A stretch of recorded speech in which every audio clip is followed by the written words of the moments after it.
Hey everybody, Larry Powell here. Welcome to Studio HFL. I'm your host. And yeah, Studio HFL, where you truly do hear from legends and legends in the making, like our guest Sarah Stoneback tonight. And I want to welcome you. It's been this whole live interview series has been great. Of course, last week Jen Murata had Rachel Samoya at the beginning of the semester. Good grief. We were just talking about school. Now I got semester stuck in my head. At the beginning of the month, Sarah tonight, James Morrison next week, Chris Coletti the last week of June to round out June. So that's going to be a lot of fun there. Did I just freeze up?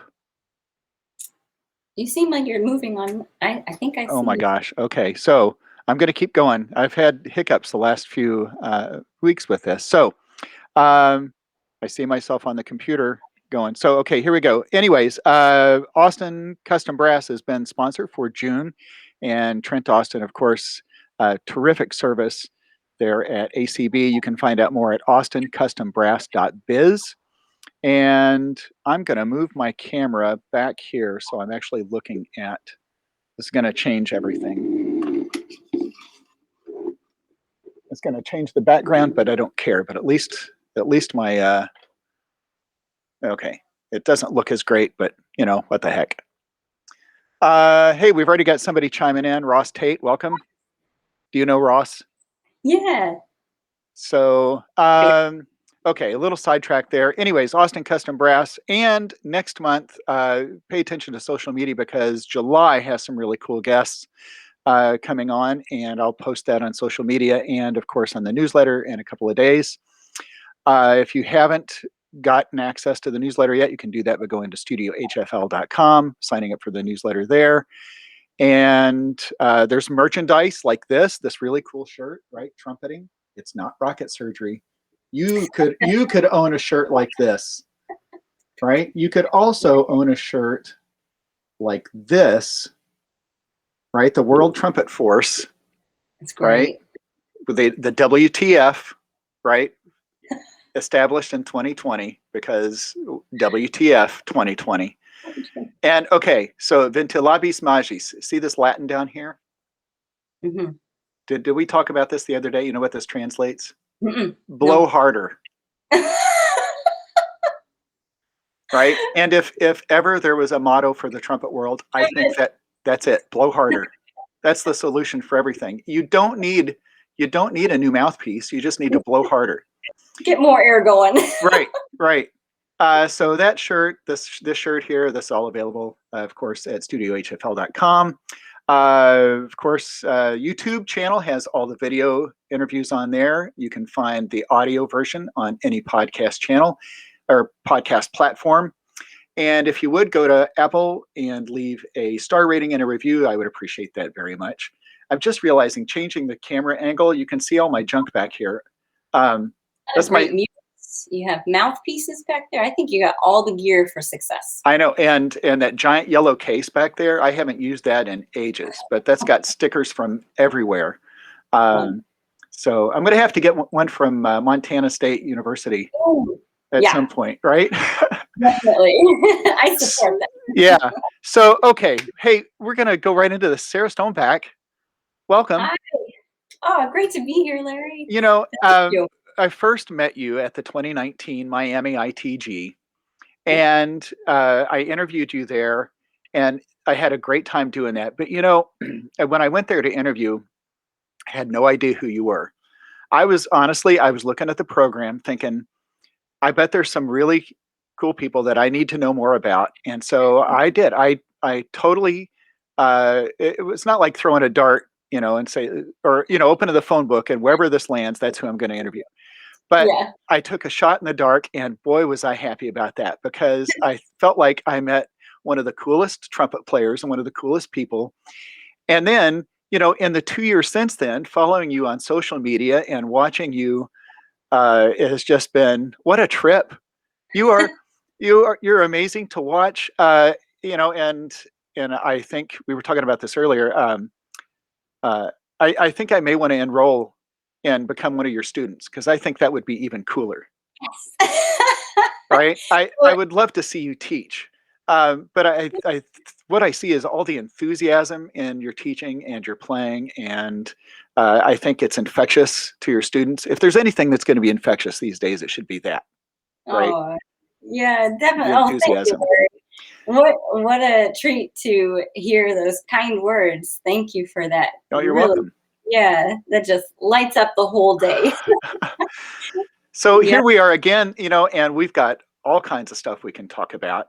Um, so actually, let's start with where you are, what you're doing right now, kind of what's going on in your life, maybe even what you did earlier today or have been doing this week, if you want to share that too. Yeah, sure. So I am the trumpet professor at Montana State University, and in Bozeman. I'm also the principal trumpet of the Bozeman Symphony Orchestra. At MSU at the School of Music, I've been teaching there, going now on the 7th year. I'm up for retention, or I passed retention, so they've retained me. Congratulations. This is great. I get to stay and continue on that journey for tenure track. And thank you. And then for the Bozeman Symphony, I'm heading into the 5th year of being principal trumpet. And so I really enjoy the Bozeman and Greater Gallatin Valley. It's a beautiful place to live, and a beautiful place to work too. I enjoy my colleagues, and it's just a really rewarding experience. And the students are awesome to work with. So that's that career aspect. I'm a conn-selmer Bach clinician since 1997, and that's with my family as You're not well. old enough to have been a clinician since then. Bless you. Thank you. I'll live a whole month on that comment. So, uh, so I wonder, it's like, should I say how old I'm going to be this? No, that's okay. No, but conn-selmer Bach artist clinician, and then so that's my career. That's what I'm doing right now. And then you had mentioned what we visited about today. Mm-hmm. This week, I've been participating.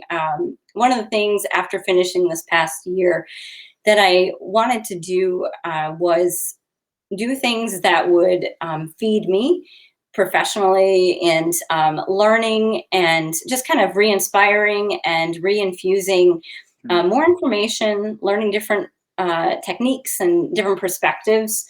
And so I've been participating, like earlier this summer, the International Trumpet Guild, we had the virtual conference, went to many sessions during that. And then this week, I get to participate and glean awesome insight at the Apex Trumpet Symposium that Mary Elizabeth Bowden and Dave Dash and Nathan Warner are putting on. So, and exciting to work towards projects as well in amidst doing all of the gathering and re-inspiring. Isn't it fun to keep finding new things, whether it's new repertoire, a new etude book you've never, or something that's just been written, Yeah, or even something like Mark Gould's new book, or Pete yeah, Bond's keep new on, yeah, book, right? Stuff, or The Flexibilities by Scott Belk, right? yeah, Stuff that just yeah, is like, it keeps things fresh. But then experiences like you're talking about, or Jason Doble's UK Summer Trumpet Institute, or the Apex thing. You're right. All these cool things. You're right, and it's not just for the kids, right? We do have to partake in that. I think that does keep us fresh, and by yeah. extension, right, our students are going to benefit from that. Yeah, and that's a huge, actually, I'm glad you mentioned that aspect of it, because as a teacher, if we need to continue to learn. And if we stop learning, we stop teaching. Right. That's like, stop learning means that we know it all, right? No, we get to find new ways to say the same thing, Right. right? Every year, try to revamp. And although the core of you stays the same, and you have those foundations that you stand on, and those shoulders, through the years, um, we still need to bring new ideas into our teaching, into our approach, for our students, but then also, for us to stay fresh and ready. Now, I will say, when I was younger, I was pretty stubborn about this is the best routine. This is the one I'm going to do. This is one of my students are going to do. And you shouldn't. And by the way, none of my students should ever take a lesson from anybody else because, well, because I think, right, I was pretty insecure younger, right? And Mhm. realizing later on that, oh my gosh, the more exposure, the more experience everybody gets, the better, right? But it took me a long time to get there. But so did you ever go through that period where you were like, protective of your pedagogy, your ideology, your protective of your students even? That's a really good question, and I think let's see here. I get one good question a month. Maybe that was it. Good job. Thanks. It's a tough one too because you have a lot invested in your route, right? In your journey that you've come up through the ranks. You study at the schools you study with, and the teachers that you're with, and you have that invested. Um, uh, I don't know if you want to say like commitment or respect. Also, you feel Mm-hmm. like you have that responsibility to bring that into your existence, and it works for you, so you want to pass it on to your students as well.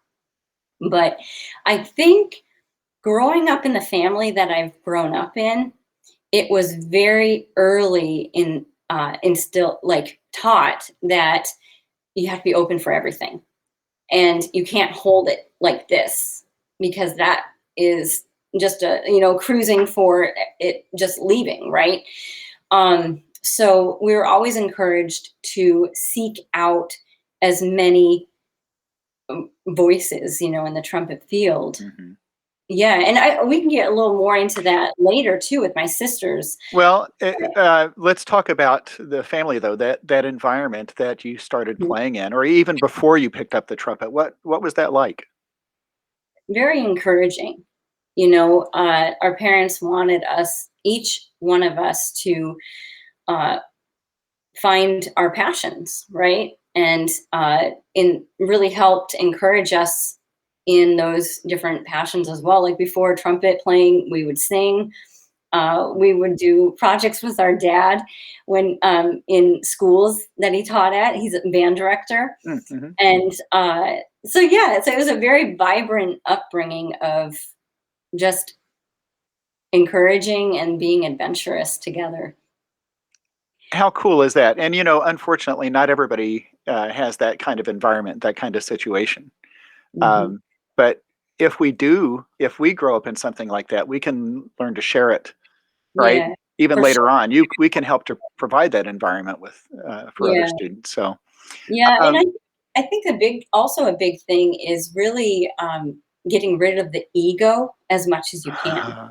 I mean, it takes a friend of mine was saying, it just takes ego to get up every morning, right? Like you have to do it, and that's a gift as well to get up in the morning. That's a gift. It's not guaranteed, right? And being able to say, I don't know everything, but I enjoy learning, but I know what I know and I can pass that on. And there's always someone better. There's always somebody that knows more. But maybe I do something stronger than somebody else, or vice versa. I have a weak point. And actually, growing up as a triplet, that concept was a really exciting concept because I would hear Mary do something and I would be like, how'd she do that? And then I'm like, oh, I wish I could do that. And that would encourage me. And right. then, it was like our whole family was feeding off of each other. But first and foremost, to be able to, I think, be able to teach is to get rid of the ego. Hmm. Mm. I mean, have a healthy dose of, There's a lot to unpack right there, though. I go into that a little bit more. I want tell me more about that. well, I guess when I say get rid of the ego, it's not getting rid of the ego of saying, I'm going to do this. I would have never said yes to, I would have never said yes to learning the Brandenburg Concerto and saying I'd perform it in a year if there wasn't a little bit of an ego Sure. and a whole lot of faith and a lot of work. I wouldn't say yes to that if I didn't think that I would be able to gain those skills and be able to do it. Mhm. So you have to have the ego that will help you and not hurt you, and vice versa, help others and not hurt others. Helping others means, I can put myself out there, I can be vulnerable, and be transparent and not be concerned about students getting lessons from different professors and being excited for them to get those experiences, because it's only going to make everybody in the studio stronger. Yeah, I think the definition of ego, right? Most people think of trumpet players as having an ego, and we do, right? But it's whether it's an obnoxious kind of ego, You can or choose the type of ego, right? right, or if it's just one of confidence, right? Yeah, Calm confidence, or yeah, that you can project right. without coming off as, oh, what a, That's arrogant. right, Yeah. arrogance. Thank you. That's the best word there. Um, and my goodness, trumpet certainly is a humbling instrument, isn't it? Yeah, yeah, it is. We can have all the ego we want, but all it Yeah, takes, all it takes is for one frat. one, right, right, Oh, rats. yeah. Or I can't believe the whole orchestra is flat to me, Yeah, yeah, it's so right? hard when everybody thinks I'm out of tune. Um, okay, so I know we're waiting for your sisters to join, but I'm curious. Montana. Mhm. This is not where you grew up, is it? No, no. So we grew up in South Dakota, and we spent all of our growing years up through our sophomore year of high school in Sioux Falls primarily, Mhm. so the eastern part of the state. And after that, different jobs of our parents and then opportunities took us to different places. So we did a year in Iowa and Dubuque, Iowa, and then a year at Interlochen Arts Academy where we graduated our senior year. We spent the whole senior year there. Was that the And first place you had ever seen a tree? like that, and lake effect snow, mind you. It was like somebody shook this globe and we're like, that's what that snow looks like. Yeah. Yeah, so beautiful experience, awesome experience, very shaping and quite pivotal actually for each one of us. And then we got invited to go down and study with David Hickman at Tempe, Arizona, Arizona State. Mhm. So we joined that studio and had some just awesome experiences there, great learning experiences as a trio. Mhm. And then, and we can talk more about that later too, but, and then we moved to Nebraska, and we toured full time from Nebraska after we graduated from our undergrad at Arizona. And then moved to Colorado, where there was a little more movement. We flew a lot more when we moved to Colorado. We drove a lot, and because we would be out like 6 weeks. I mean, we'd be out for a long periods of time Mhm. touring. Mhm. And then Colorado, we'd do the same thing. And then eventually, after Colorado, I accepted the position at Montana. There's a lot that happened in between that as well, like grad school and other endeavors as well. But yeah, that's kind of like the state hopping that I've done. Well, and nothing really metropolitan pops out there. I mean, it's. Oh, and Right. here's a little gee whiz thing. My dad was stationed at Ellsworth Air Force Base, so I lived in South Dakota for Yeah. 6 months. Oh yeah. Oh, in Rapid City, right? Yeah. Yeah. Yeah. So, No, you're right. It's not like a city center. Denver definitely was very, more city minded, but like the other places, well, Tempe, Arizona was very huge. That area was pretty, oh, right. yeah. hmm But a lot of Midwestern, we definitely are Midwest gals, Midwest family from the Midwest. So, should we invite your sisters onto the screen at this point? I'm gonna disappear into the corner here. Okay. Let's see if I get this right. Oh, the other way around. There we Right. go. Okay. There we go. So, Okay, who's who? Hi, I'm Mary. Oh my gosh, it's like rubber stamp. Ka-chunk, ka-chunk, ka-chunk. Mary, Sarah, and Kristen. Oh, Kristen. There we are. Yes. Hi, welcome. It's good to be here. Nice to meet you. It's nice to meet you guys too. Were you listening in the background? We were. Yes. Oh, good. How'd she do? She's doing well. So, I mean, okay, so I was telling my wife about this, triplets in trumpets, and they're going to say, oh, we hear this all the time. It's like, oh my gosh, I'm seeing triple, right? And you're like, oh, everybody says that. But my response is, yeah, but I only get to say that once. Yeah. Right. So there, I've said it. It's done. So true triplets, like born same day. Yes. Yeah, a minute apart. Yeah. Who's first? I was first. I'm middle, and then Sarah's youngest by a minute. Yeah, but you know what? She exhibits that what's it called? The last born. Yes. The traits. Are you saying traits? Are you talking about spoiled? Yeah, right. So Mary, you're the type A, right? You Depends on the day. Depends on the day. No. Yeah, I And think then we share it. I think we do. Yeah. But then second born's the troublemaker, right? You're the one who That always is true. is that true? He is in the army. So. Yeah. So wait, you were or are? I am in the Army, yes. Oh, doing what? Stationed where? I'm currently with the U.S. Army Field Band stationed at Fort Meade, Maryland, as a logistician. I do property book managing and property management for the band. How long you been in? I've been in the Army for 11 years this July. Ooh, are you going to make it a career? I am, yes. That's awesome.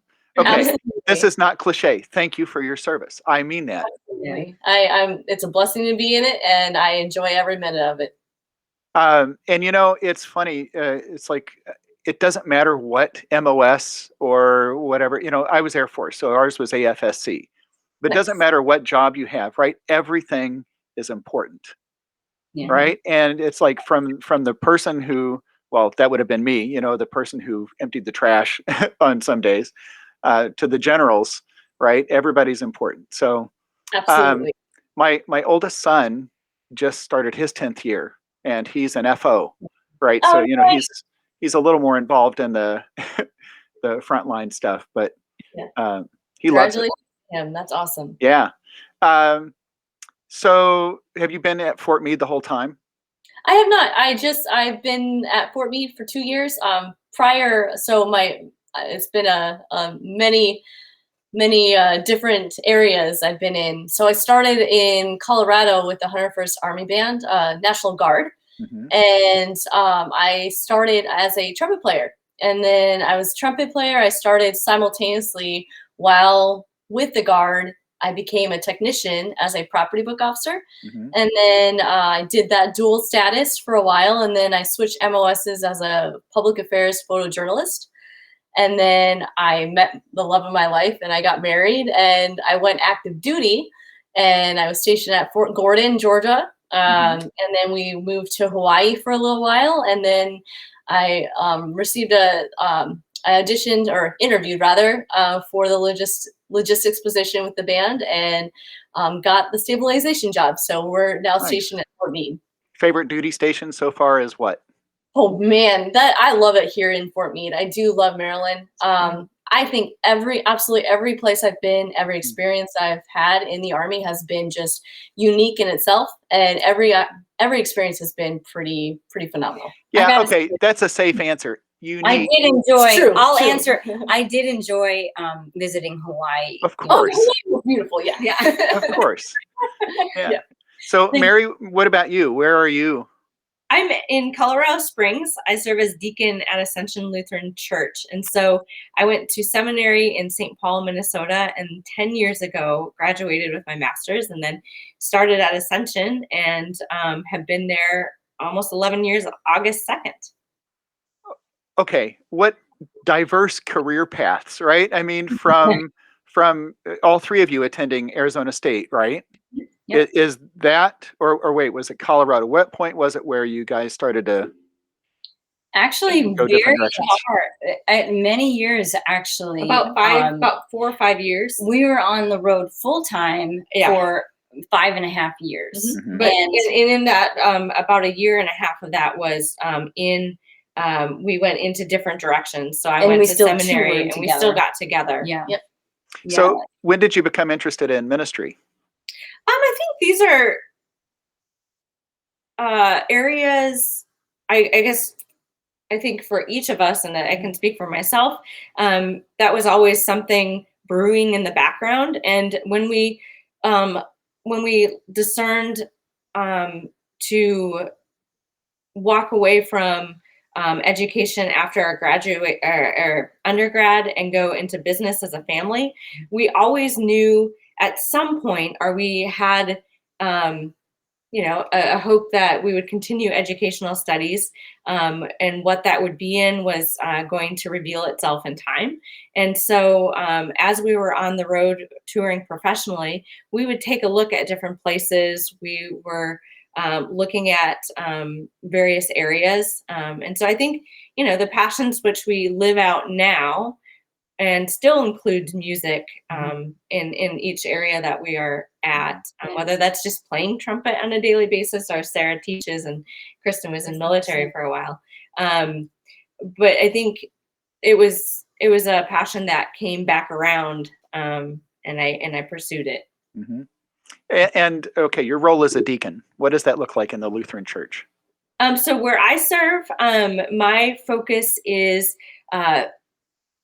faithful community. How do we create faithful community? So it's working with youth, intergenerational ministry, and efforts that connect individuals, whether in small groups or an event. And I also do communications. So I have a small on the side. I do have a videography business, and so I do that, but I also do some of that for the church, and so I manage the social media page and other platforms online. Right now I'm on a 3-month sabbatical, and so I get to spend time with my family, both Sarah and Kristen, and my parents coming up, and so it's just been a wonderful time to recenter, be refueled, and play music together again too. That's a part of our life. It always will be. We're going to get to the trumpet in just a second, but now I've as a photojournalist, Kristen, and you having a videography business, and Sarah as the social media beast that she is, right? I mean, so obviously you guys have talents in graphic arts and design. I mean, well, I'm currently in a multimedia graphic design program. And what's interesting is it actually does go back to our music, because when we went into business, our dad was really intentional in how we did that. And so not requirement, but the opportunity was to diversify. So we did our own website, we did our own PR, we did our own booking, we did contract our own accounting, grant writing. And so like it's interesting to see how that experience professionally as musician actually prepared us to move into these things after professional music. I would say it also is, it's like laying a foundation. It truly, since at the youngest age, I mean, I can still remember first grade practicing somewhere. There's like somewhere out there, over and over for the talent show.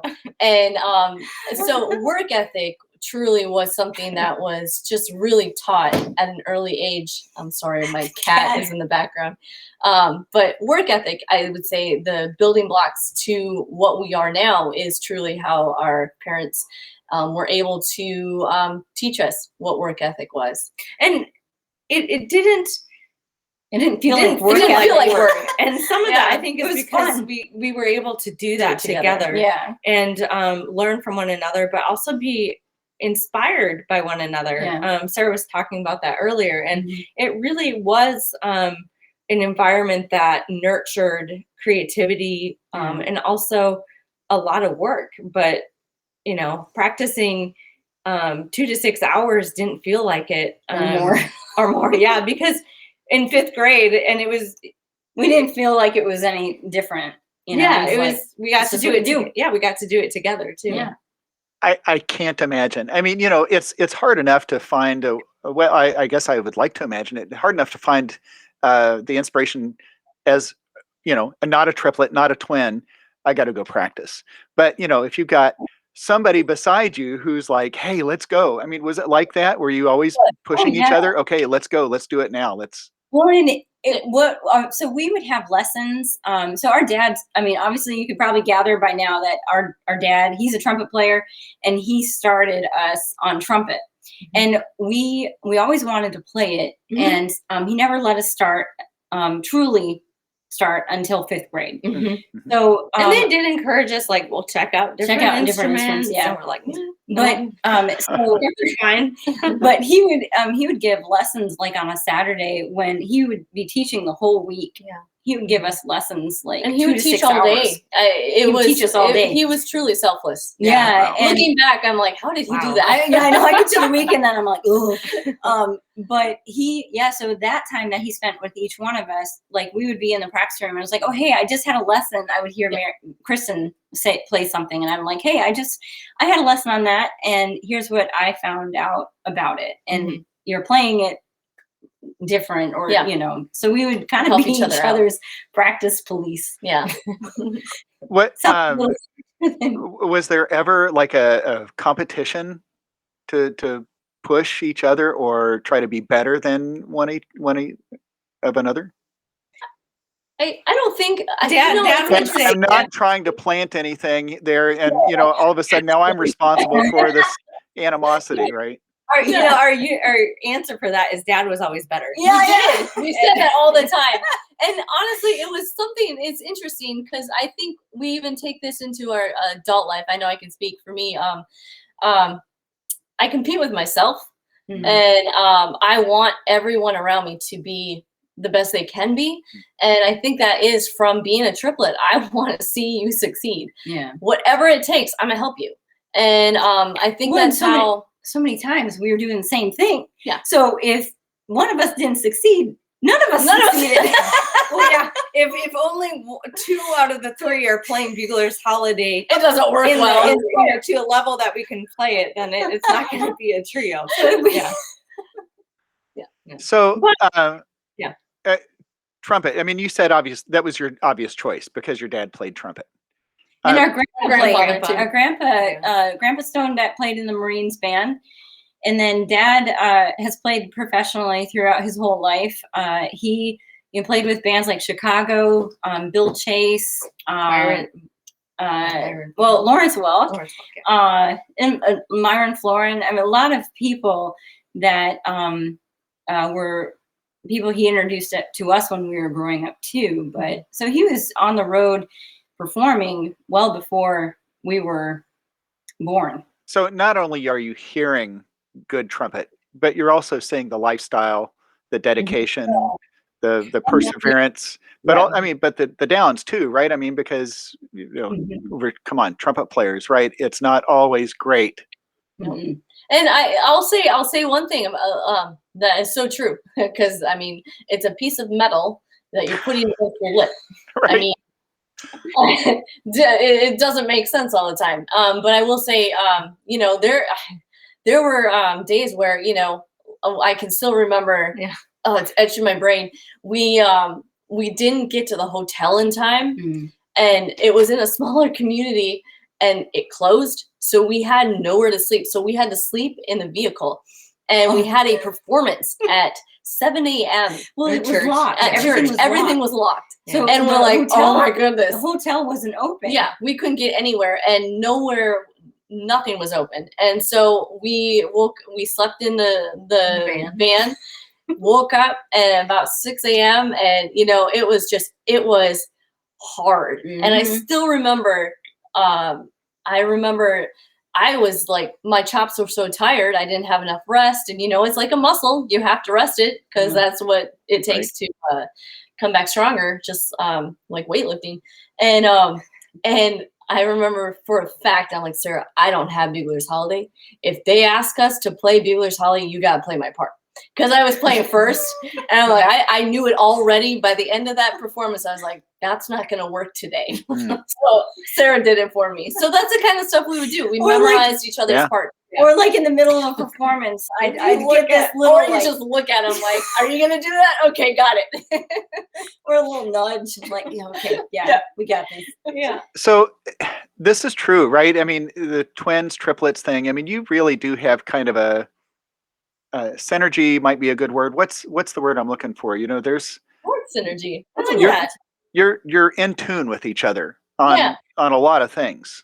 Right? Well, and being multiples probably helps, and I think the hours invested in the craft probably do more to do even more to make that our reality. But then I will say that there are those moments where there's that intuitive, like there's a bond that people can't necessarily explain. So like what might be normal to me, like an experience, like, you know, an experience of like my, you know, foot swelling.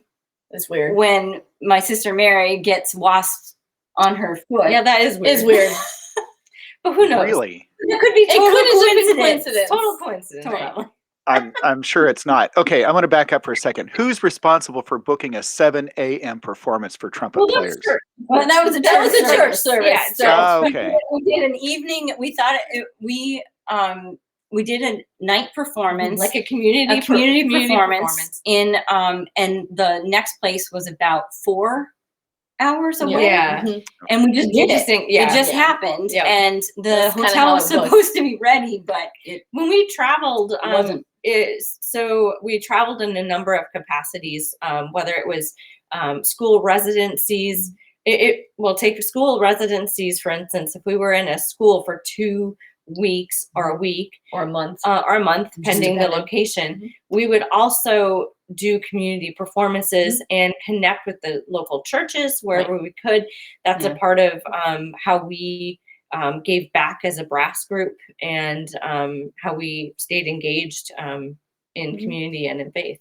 Yeah, and we were a part of many rosters, you know, Artists, the endowment for the arts, and different programs with many states. Give me an example of a typical concert program. Not maybe, I'm sure it varied, but like, were you doing solo things or performing with an orchestra or a concert band or? So we had many different aspects, actually. So for example, like in a residency, there could be like the ending performance would be that community concert, you know, at the Performing Arts Center, right? Or soloing with the band or orchestra, either at the school or in the community. We would do in a community concert, it would be like 2.5 hours. So everything was memorized, minus like the last half. Some of the pieces in the second or in the first half were not always memorized. We did everything. We tried to make sure everything was memorized. It was easier to play more musically together, cohesively. So we weren't buried in our music. And there was intermission too. So it was often started with some type of trumpet trio fanfare. We worked our way into trumpet quartets, and then moved our way into some solo work, and some entertainment, and then lots of entertainment. And then whether back to a trumpet quartet or a brass quintet with our mom. Yep, and it also depended on the instruments. We do piccolo trios, we do flugel, C trumpet. Everything was I don't know that I've ever heard a piccolo trio. Yeah, we made them up. We actually wrote. We did a couple piccolo trios with the Symphony, South Dakota Symphony. Yeah. That was a Christmas fun. special. That was good. Yeah, and it was very fitting. But, okay, but it wasn't like Bugler's Holiday up an octave. No. No. Oh my gosh, that's so intriguing. We're going to have to follow up with that, because I would love if there's an existing recording of that. I do have that. Oh my too. gosh! What a hoot that would be. Yeah, we have a few recordings that I'll pass your way. So the banter, right? We know this is why Minozel brass is so good. Why Canadian brass was so good, is still so good. Is they play their butts off, right? But it's that audience connection, and it's that interplay between them on stage, right? Yeah. Which are chop breaks. Let's be honest, right? Yeah. You get the horn off the face, right? So what did that look like? Were you not like an Abbott and Costello comedy? Well, I just showed my age right there. Abbott and Costello. No, our parents, Ron and Margie, had a 6-year ministry together before we were born, and so they would go around to communities and churches and do Christian comedy. They had puppets. They had just a whole stage. And our dad, I think really important to know is our dad is an entertainer. He honestly, he was the super glue. He was the super. Yes, he really was. He could crack a joke like that, and he could keep us guessing. Oh, he kept us guessing every the time too. Yeah. And even like when we joined one of the last performances before the pandemic happened was collaborating together on an epic performance with the MSU Wind Symphony, and we did up to like 8 trios and quartets. And I tell you what, it was hilarious. Oh, that was a blast. But even then, Dad was on stage telling these jokes that caught us off guard. Yeah. And even just how he interacts with us. And I know we each have our own personality, but he's got the certain timing, je ne sais quoi, right? Yeah. And we've looked back at and everybody, we all grow, right? Yeah. And I'd say we've come a little ways from some of our middle school interviews. We had an opportunity to see some of our interviews that we did because we've done a lot of things together through the years where we would be talking. And so I'm working on a we try not to interrupt each other. But this is the magic of this, right? It's like one person, right? One mind, but three voices trying to come out, I'm working on a documentary of sorts, and so sifting through years and years of recordings, and we started in 5th grade, and there are other things before that, but really brass music in 5th grade, and what a gift it is to have had that as such a foundational piece of who we are as a family. We can't go back and do it in that way ever again in the same way. And so it's fun. Right. And we cherish every time we can get together and just experience music together. And that's home. An experience just being together. Yeah. But so what I thought you were going to say was maybe looking back at those early interviews, sometimes were you like, oh my gosh. Really? Oh, yeah, cringe. Yeah, right? I was going to say it. Thank you, Larry. Okay. Oh, yeah, she needed to finish. I interrupted before she could finish. I told Mary and Kristen, so I was not supposed to actually be in here. Yeah. My flight got canceled, and I was like, you know what? Let's use this as an excuse to just stay an extra week. So I looked at Mary and Kristen, and I was like, okay, guys, we have to say more than it was great. It's neat. Right. Yeah. So, ladies, what's it like standing on stage? It's kind of fun. It is. Yeah. Right. Yeah. No, but I mean, I get that. And even looking back at some of my first interviews, it's like, well, but I left it out there, right? I mean, it is what it is. Yeah. Well, our first soloing performance was when we were in 6th grade. And we did Bugler's Holiday and Trumpeter's Lullaby with South Dakota. And before that, it was in Clear Lake, Iowa. Clear Lake, Iowa was the first community band we'd ever performed with. And then it was South Dakota's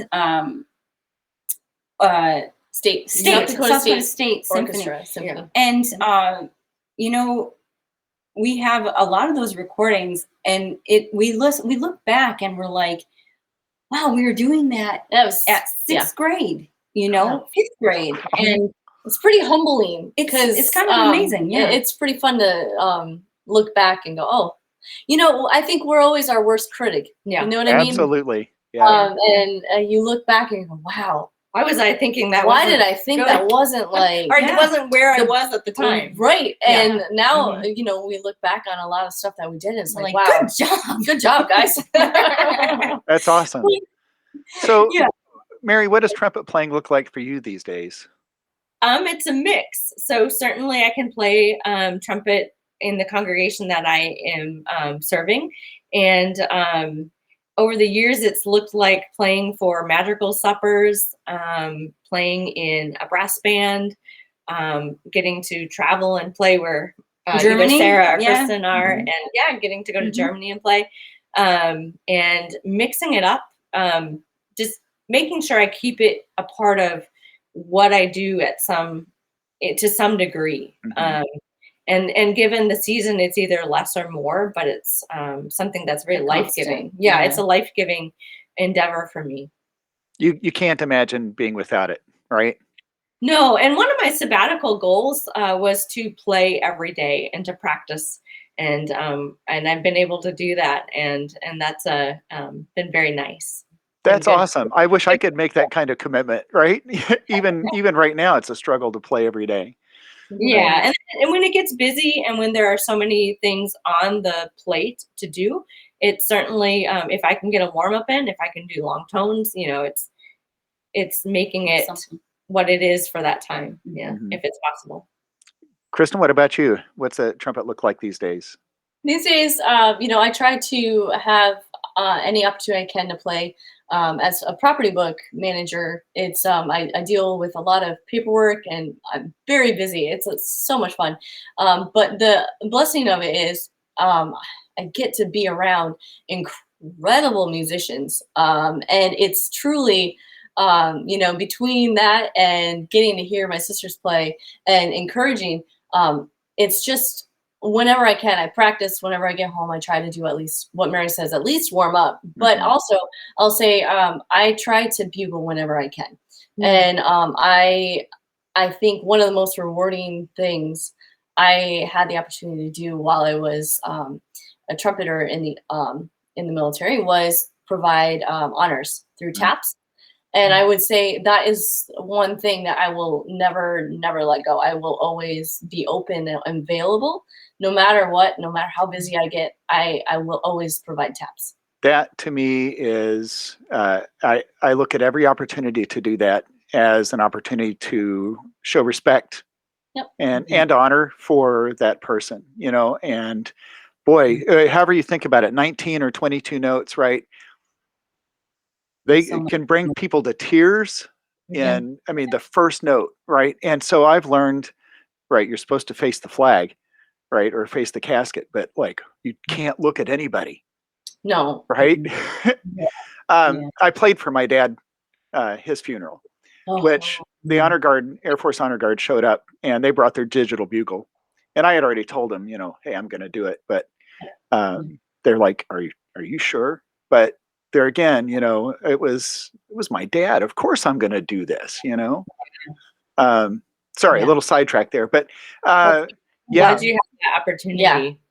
I'm really looking forward to this. Yari Villanueva. I don't know if you know who Yari is, but he, Air Force, I guess he'd played at Arlington for, I don't know, 10,000 funerals or something like that. But I'm going to get to talk to him I think next month. He's one of my interviews. So that's great. Yeah. Okay, I cut you off in the middle of that. So you're still, are you still doing honors if you get the chance to do that? I do.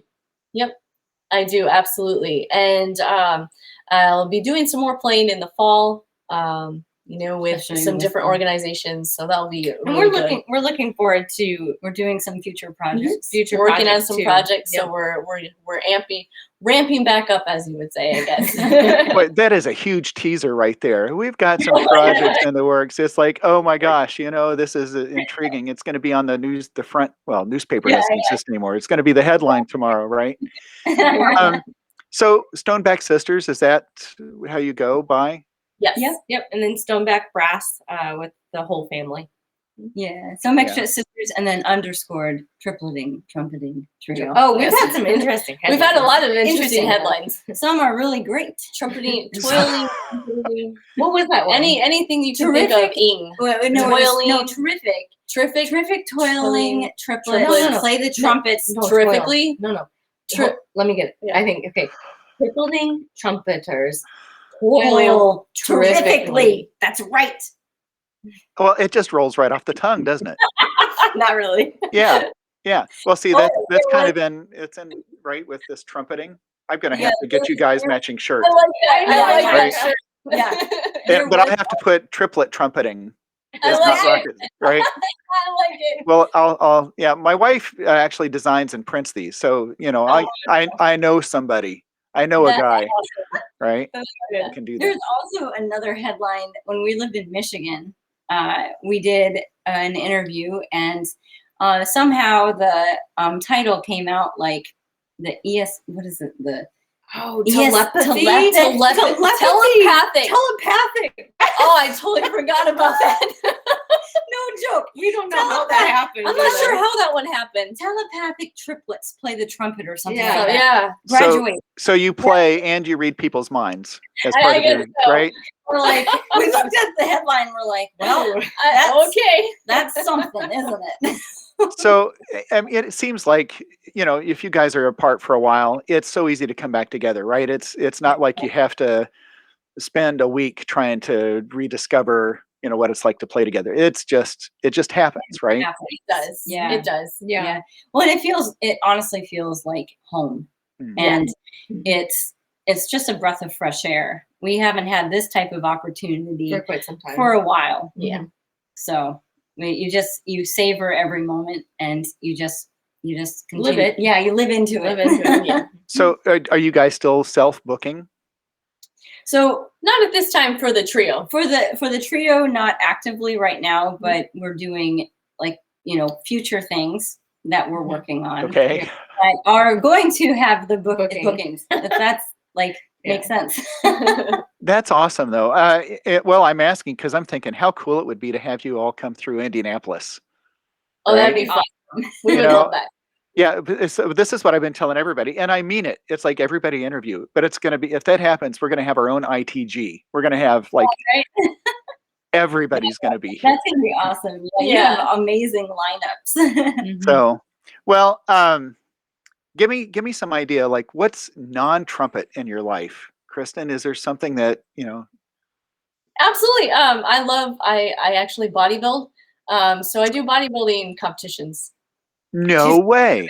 And I train others. So I have a passion to train. So I train people and amazing women. I love women. We're talking lifting, right?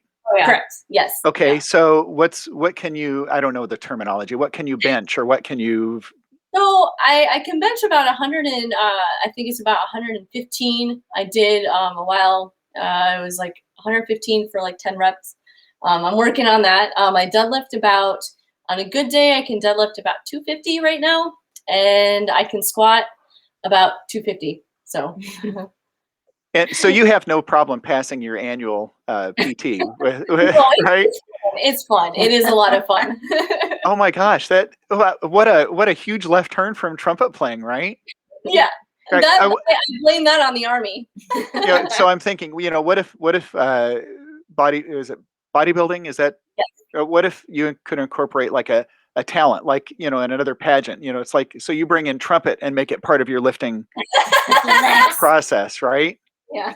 Well, you could just use a Monette trumpets would be what you would, what we'd lift, right? We could, she could probably play one of those now. Yeah. Yeah. So I want to go back to the photojournalist thing too. So is photography still part of something you do, or? I do a little photography. I actually do. I draw a lot now. I've been drawing for over 20 years. So I actually, as part of being a public affairs journalist, photojournalist, there we go. I actually drew farewell gifts for generals and colonels and people who are retiring. And I actually just finished a retirement gift for a sergeant major. in my unit. So I love drawing, and I draw people, I draw animals. Yeah. Yeah. We're going to have to talk. Okay. Yeah. No, Also, yeah. Jeff Curnow, do you know Jeff? Second trumpet with Philly, Oh yeah. right? Oh, You know, sure. cartoonist, right? oh, that's right. I remember reading about that. Yeah. Yes. Yeah. So, you know, trumpet players, we do have other skills, right? Other things like that. It's true. Sarah, I don't mean to be leaving you out of all this stuff, but you're the one that invited them on, right? So, okay. So what's something alternate for you that's not trumpet? I mean, being in Montana, I love catching trails. I love going hiking. I love being outdoors, cross country skiing, just really what the lifestyle in Montana provides. So I love that. And You're starting to live now. Oh, and now because of Kristen, I'm getting them involved. I'm like, come on, guys. Yeah, now I'm doing some more lifting. Yes. Yeah. Yeah. Yeah.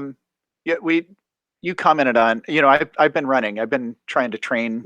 Nice. And I did read Born to Run like 10 years or so ago, but that got me running barefoot.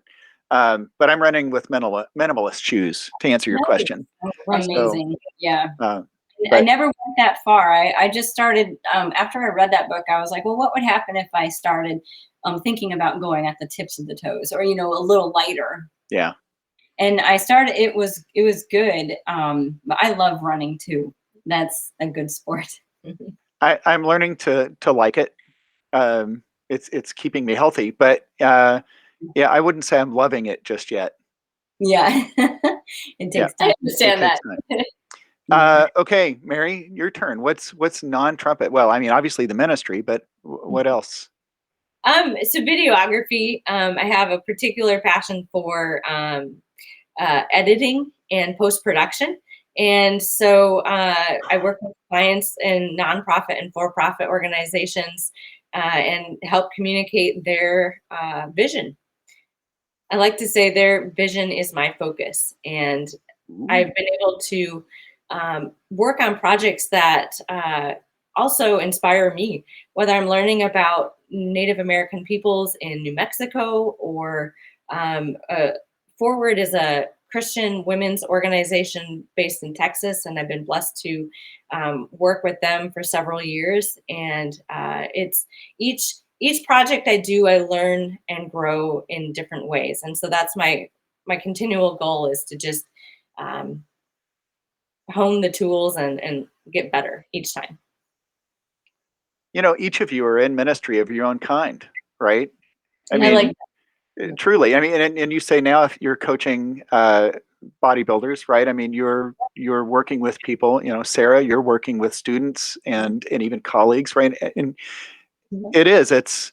I can see that as a really natural extension of who you are.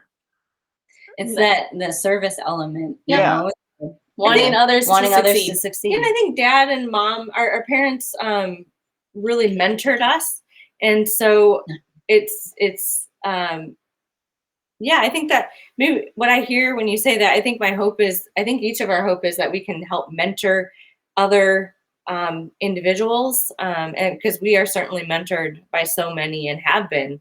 I remember, just just that's a good point. I like that. A lot of people, a lot of trumpet teachers have invested in us. Yeah, that's a really good point. Full investment into others. Yeah, that's a good point. Where are mom and dad these days? So currently, our dad just finished a year sabbatical replacement at a university in South Dakota, Dakota Wesleyan. And so after that, both he and mom are in Montana. And they've enjoyed Montana. Yeah. So, okay, you say Montana. That's a big state. Are we talking Bozeman? In the Bozeman Greater Valley, yeah. Okay. It's Yeah. like, yes, you can come to Montana, but you can't live. You can't just show up on my doorstep every day. Right. Yeah. But obviously, you have a relationship where that's okay. That's very cool. Yeah. So, I wanted to ask this earlier about Montana. I mean, buffalo. Do you really see buffalo out there? Oh, yeah, yeah. Yellowstone. They're all It's over. beautiful. Yeah, and actually, they can be very also very dangerous, so you don't want to go towards them.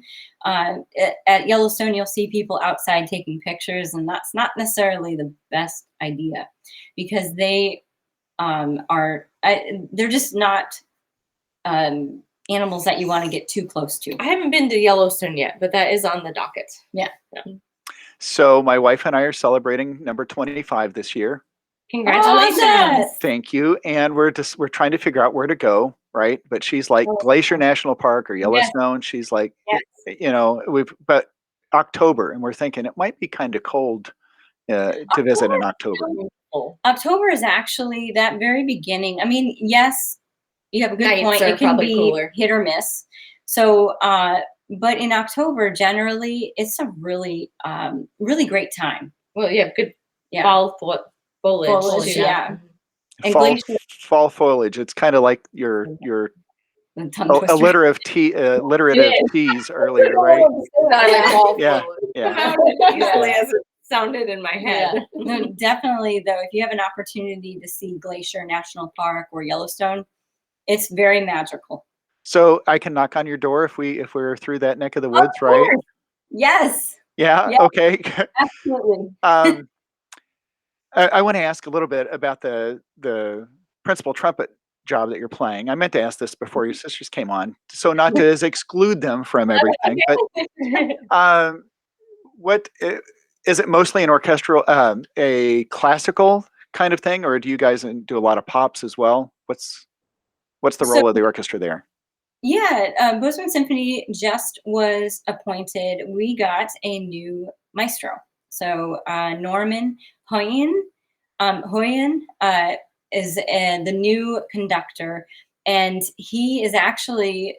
We just got our new season up, and it's a combination of classical rep. I think we're starting with Tchaik 6. I have to look at the rep.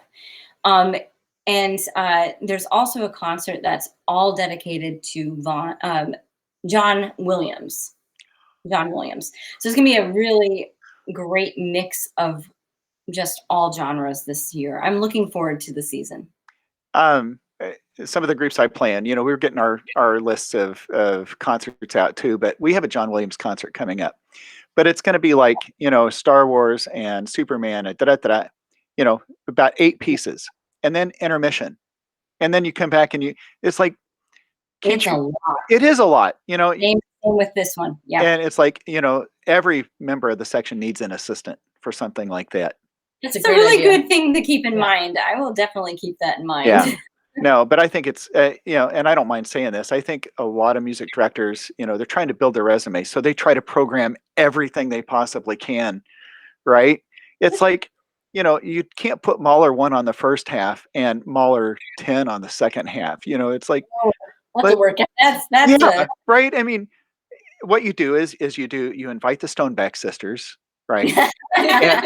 Or quartet, and you have them open the concert, and then you do a nice little frilly string only piece, and then intermission, and then and then Mahler. But this is why nobody asks me for my opinion, right? So I like that. Yeah, I like that. Okay, can you give any more insight into this project down the road, or do you want to keep it a little bit under hat? Well, it's definitely involving bringing them where I'm at. I'm, up in Montana, and some other aspects of it could take us out. So for now, I'm going to leave it at that because we've been spending this time working on it and getting excited about it, but also getting the details in place. Yeah, but I'll make a pact with you that you'll be the first one to know. How about that? Oh, I love it. Yeah, that's great. That's great. Okay, so let me think.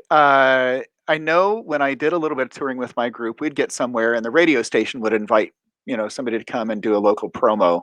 Would you guys be like, I'm too tired, you go do it? Or was it always like Three Musketeers, all for one? all One together. for all for one. We did a couple when we were soloing with St. Louis Symphony. Yeah. A couple of those Well, times each symphony, we would do or each symphony all the had something. symphonies Yeah. had, Right. radio programs that we would be We involved would do that in. together though. Or promo pieces. Yep. And like the different things, like when we returned to Interlaken with the Sousa band, we did that was just part of it. Yeah. Part of the PR. Yeah. Do you guys have merch? We used to. Well, like you still have. with the help of your wife, we could have some cool T-shirts. That'd be awesome. Let's talk. Yeah. Seriously, I'm serious. That'd be fun. We made a mute. We do have an awesome mute. Actually, I play it and some of my trumpeters play it too. It's we call it the Oswar mute, and it's based off of George Enesco's Oswar, the trumpet quartet, and it's for that ending part, and it's just a really soft, silent mute. but it's a great mute. I'll have to send you one, Larry. I would love to see it. Yeah.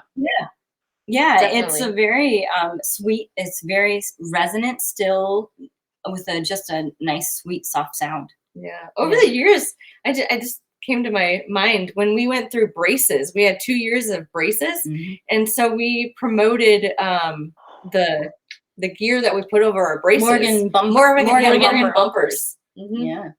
Oh my gosh, I cannot imagine having to go through that. It just blows my mind that.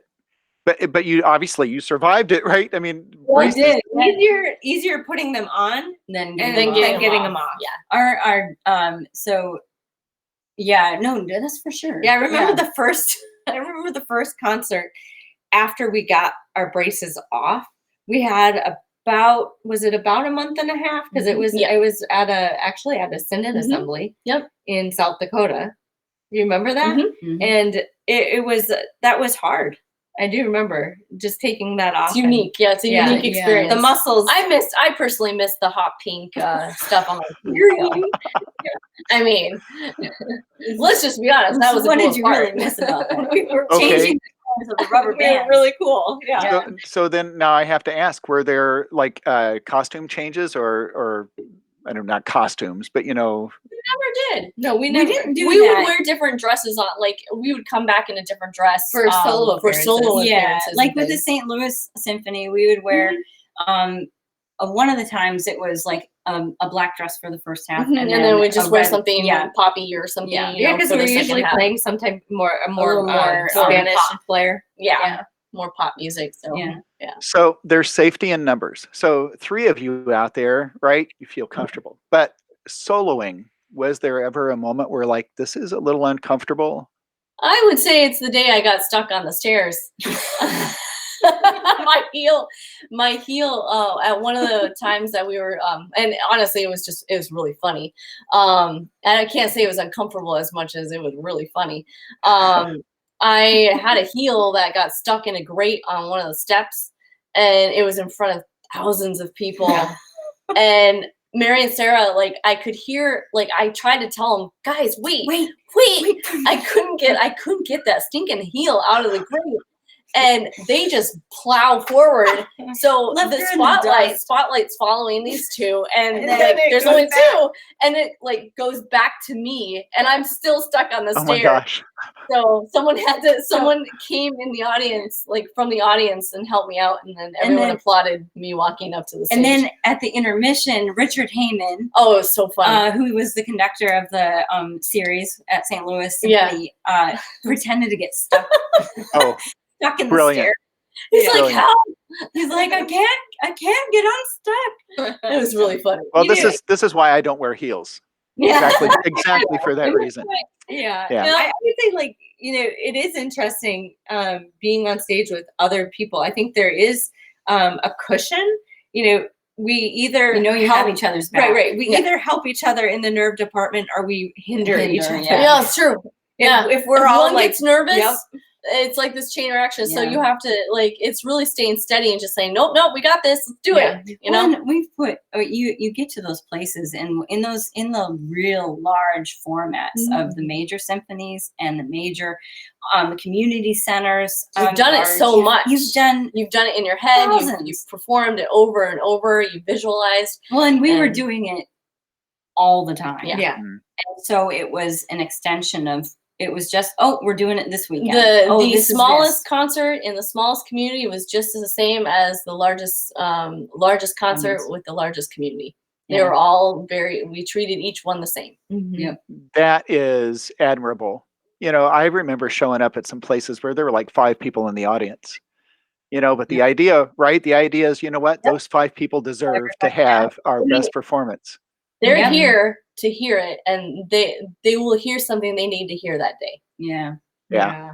So that's what it seems ideal. It seems like everything is always roses, but and I'm not trying to get dirt or anything on that. I'm not trying to go that route, but it just seems like you've had it's really been a great experience.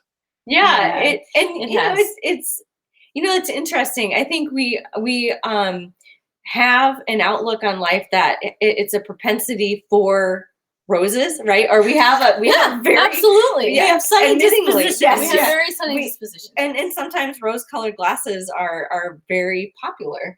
But I think what maybe we've learned through the years is that regardless of what we're going through, we are supportive of one another. And so even in those harder times, or now as we get older and, you experience different losses and different, life starts to change and you experience losses in a different way.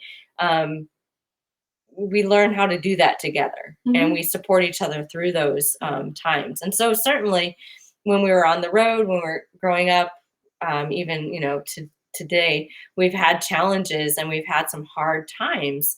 And we've been able to support each other through that. And our faith, our faith in Christ is really what centers us to go through life. But it doesn't take away the hard times. It just helps us go through it. Well, there was a time when we were doing full-time playing and we had performance after performance, and our dad went into a diabetic coma.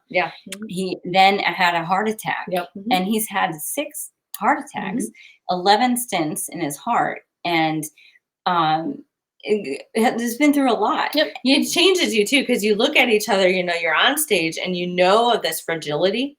And I think that is something that music in our family, at least, has really helped us cope and with that fragility, right? And we knew what we were doing in that way was for such a time as what we were doing, and it couldn't stay like that forever. But you could seize those moments and you take advantage of all the good and the bad. I remember there are some, the muscle, right, lips, where I would be like, I don't have it right now. I just don't have this in me physically to play this 2.5-hour concert. But it's where we all came together. It's where we come together. You focus on it. You not only make it work, but you just breathe through it. And so you're right. It's not all rosy, but there are those times. I mean, failure happens. Right, where the piece doesn't work, and you're like, stops. Oh no! What do you do now? Well, and you have to go back, either start it or say, you know what, that's not going to work tonight. We're going to do something different. Right. Pivot. And it's also, it's just, that's life. Life. We get curveballs sometimes. We get things that you can plan all you want, and something happens, and you're like, okay, let's all right, let's pivot. And during the times where, it may not be perceived by the audience members that was a tough show. Right. You could have the best reaction from an audience, and it could be the toughest. That didn't feel the best. Right. Like you wonder, like, that wasn't my best. Like, I did not feel good about this, but how did you see that? But it's truly the people that come. And we truly believe no matter who was in the audience, someone needed to hear something. Whether it was something we said, something we played, some kind of event. It comes down to there was a point in one of our concerts that we did at community concerts. We would ask if there were anniversaries or birthdays, and we would perform a very special piece that Dad would sing operatic to while we Did the accompaniment. Or we would play a very older tune, and like Let Me I Call You can't, Sweetheart. yeah, just an old time piece.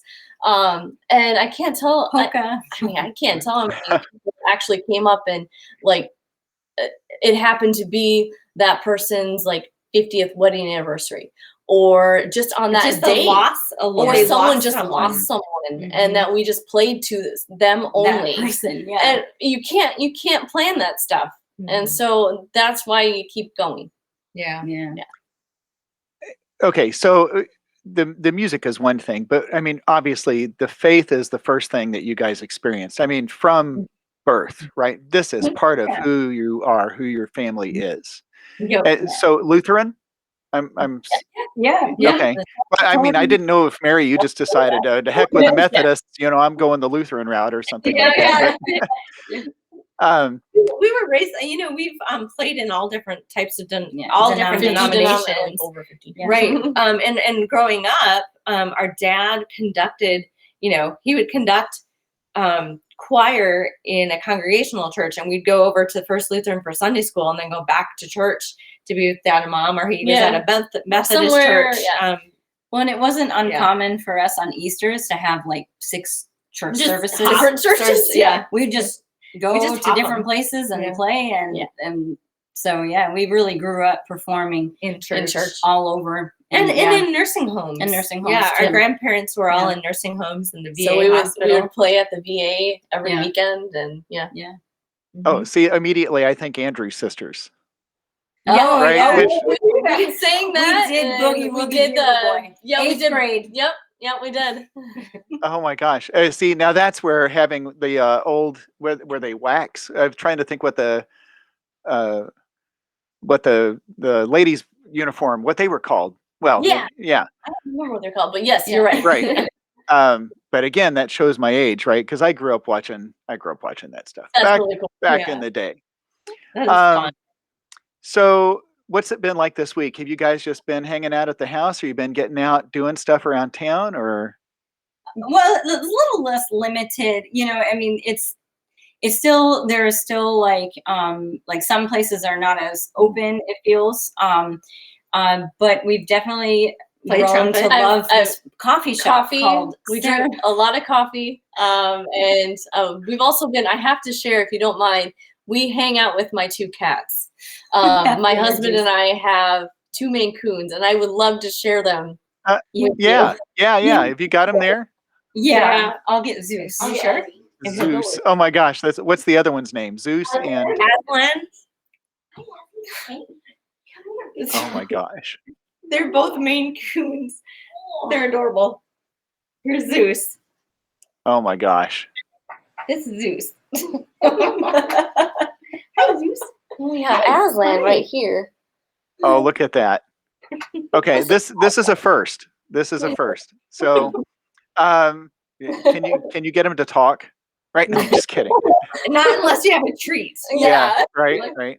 Oh, how I wish I had a laser pointer and I could make it work right now. Right? Zeus is like, no. Aslan, none of it. Yeah, but these are our little sweet creatures. Aslan's 25 pounds, so he see if I can. Oh my gosh. It's like Garfield, right? That's a big kitty. Yeah. Okay. I can't imagine you guys needing coffee. Right, I think you've had enough caffeine. We've just been getting to catch up on life and play trumpet, hang out, and enjoy the time. Yeah. Okay, so Sarah, you're ConSelmer. Were all 3 of you, or are you as a group artist for ConSelmer? Yeah. Yes. Well, how cool is that? Yeah, we got it when we were. So we went to Texas Music Educators and Texas Band Masters. At a very early age, we were introduced to legends. Quite truthfully, we grew up with knowing, Marvin Stamm, Mike Vax, Keith Slaughter. Johnson, Susan Slaughter, Marie Speziali, Willie Thomas, Quiet. so many people through the years were Clara Bryant. Mm-hmm. Just pivotal as we were growing up. So when yeah, we knew those And Stanley people. Friedman. Yeah, Yep. starting at like 5th grade, 6th grade. Yes, 6th grade. Yeah. Yeah, and when we played at I get it mixed up, either Texas Bandmasters or Texas Music Educators in 8th grade, Ted Wagner of ConSelmer signed us on and actually asked, like, hey, would you guys be reps for the company? And so that then became a lot of what we did with the schools. Yeah, the educational. In conjunction with the arts endowment programs. Yeah. Yep. Was there ever a Stoneback model? Trumpet No, model? no Stoneback model. No. But we certainly love Bach But we do ConSelmer. enjoy playing on them. Yes. Absolutely. Yeah, I never got to meet Ted. I met Lonnie, his son, Yeah, not Lonnie's that great. long ago. And then a good friend of mine is Andy Lott is now in charge of trumpet up there. Yes. So, yeah. Do you guys all play the same equipment? Yes. We do. Yes. Yep. We have actually the very first trumpet, the C trumpets that we got. We took them out from the One after factory another. consecutively. Play on the All floor. of the C trumpets, we got to play them at the factory, and that's how we chose our first C trumpets. I can't imagine. Yeah, well, first, well, I guess you're glad you don't play harp, right? Because walking out with 3 harps would be Yeah. Or piano. Yeah. or piano, right? Yeah. Tuba. That would have been tricky too. Yeah. This has been so much fun.